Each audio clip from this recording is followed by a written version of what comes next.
motivates me to talk to groups like this is the belief that we do not have centuries of gently unfolding time ahead of us in which to gently tease apart the threads of the human endeavor and create a bright new world. That's not our circumstance.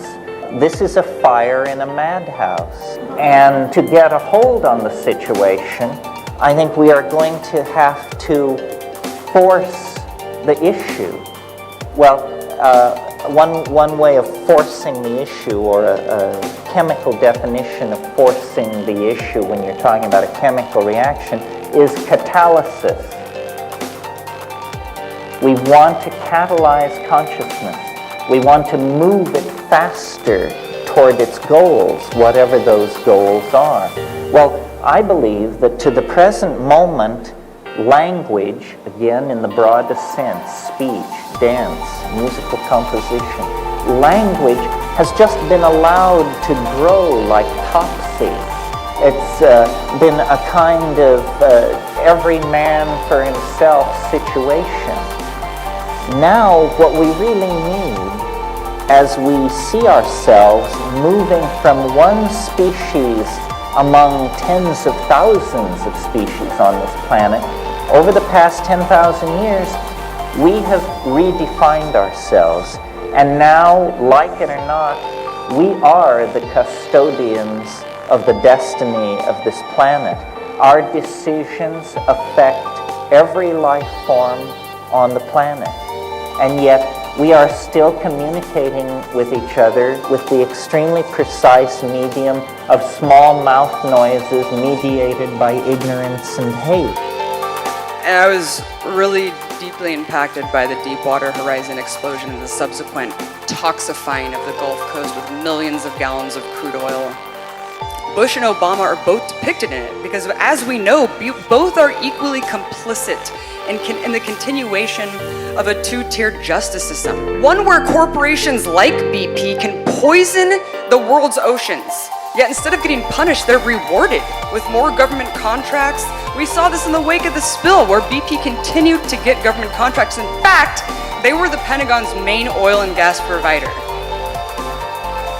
And this is my message to artists and to anybody else who cares to notice. Culture is a plot against the expansion of consciousness. And this plot prosecutes its goals through a limiting of language. Language is the battleground over which the fight will take place, because what we cannot say, we cannot communicate. And by say, I mean dance, paint, sing, meme. What we cannot say, we cannot communicate. We can conceive of things that we cannot communicate. That is the deep homework.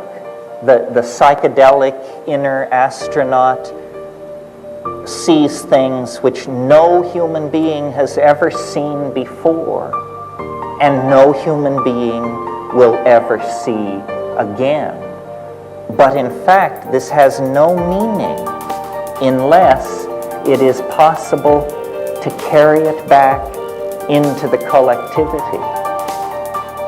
What I'm hopeful for, and what I actually see happening, the birth of a new kind of humanity is going to take place. But there are still a lot of decisions to be made. How violent shall this birth be?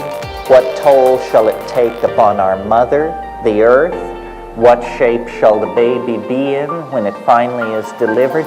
These are the decisions that artists can mediate and control. I wanted Addendum to symbolize the rotating mask of a sitting president, placed for the world to see, while the banking system, the Federal Reserve, along with other corporate figureheads who remain unelected, yield extraordinary influence over domestic and foreign policy. from behind the curtain of a faux democracy. Art is one of the most powerful tools that you have to relay profound social commentary through symbolism and imagery alone. And right now, art is facing a severe existential crisis. Not only are we seeing art is one of the first programs cut from public education across the nation, but there's a serious lack of prominent political artists that challenge the status quo.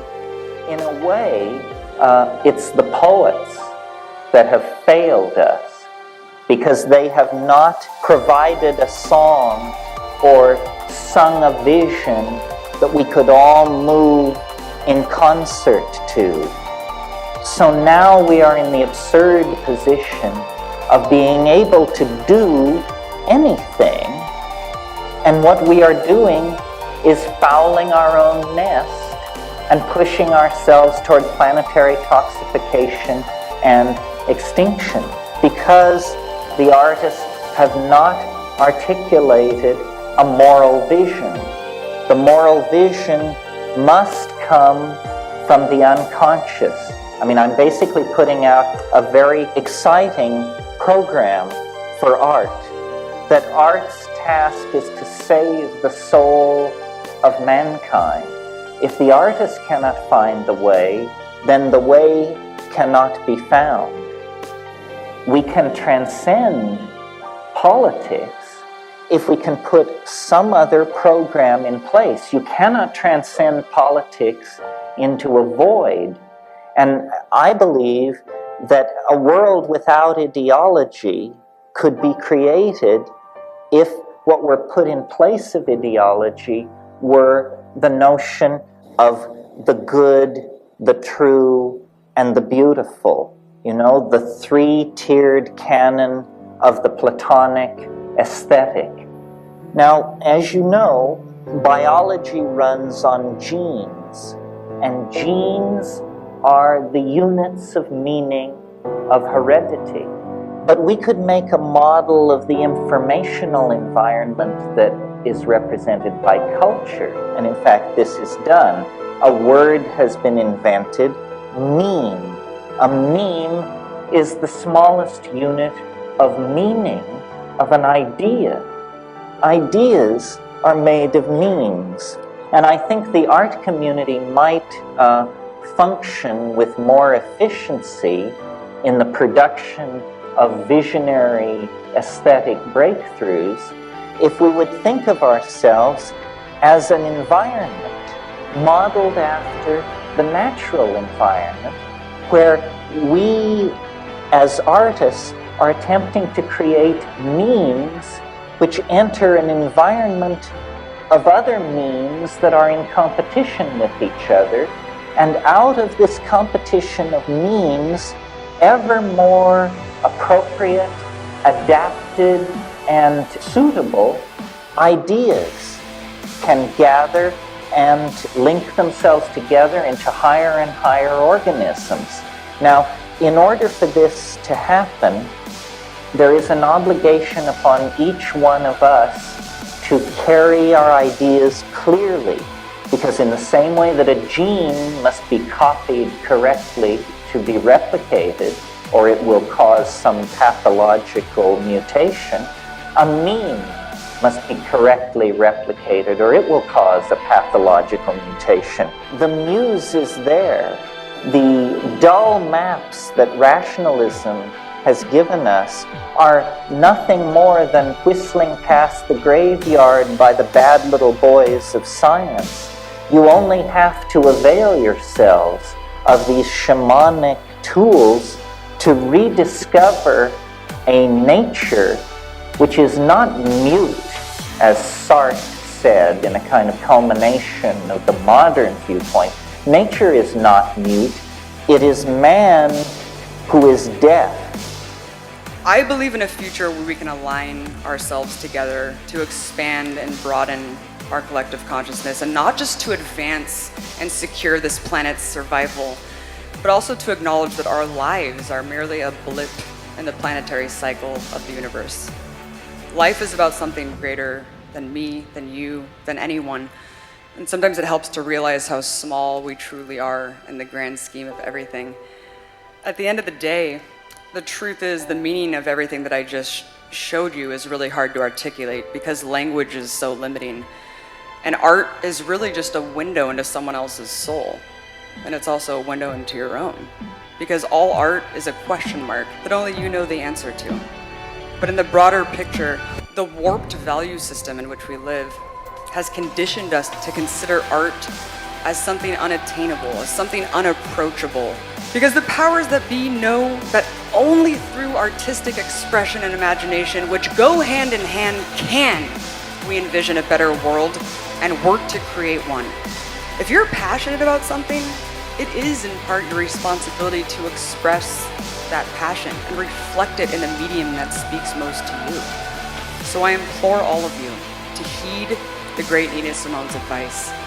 In a world so corrupt with so much injustice, is it not our duty to reflect the ugly truths instead of feeding into the very institutions that work to suppress them?